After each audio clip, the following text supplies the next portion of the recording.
đầu chi ta thiên thế nó chữ lu chi nên thiên thế như tia tao cho chữ Giêsu lo tua thành thế sau đồng thảo gì và chữ trên thiên hữu ta có tin nên lo trái vua nữ ta bê sơ đầu nó lý thi xa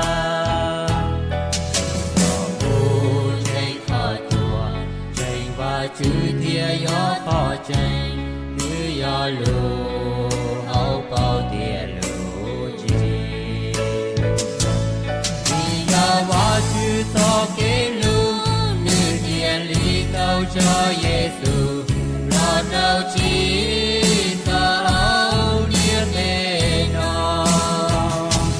và chữ lù đi nên tia tê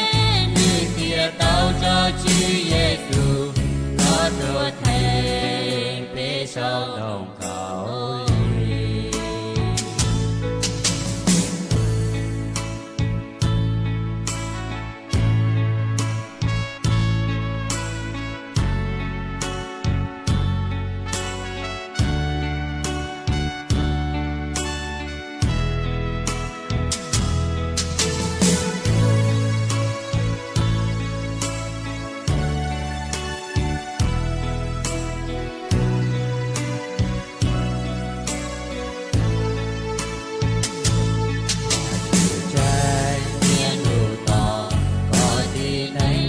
trái vua nữ to bê sơ đầu nó lý thi xa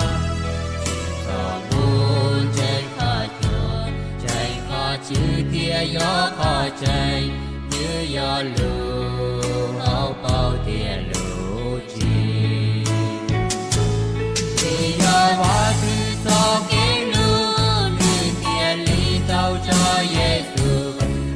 đâu chi sao nia tê nó và chữ lu chi nên nia tê như thiên nào cho chi Giêsu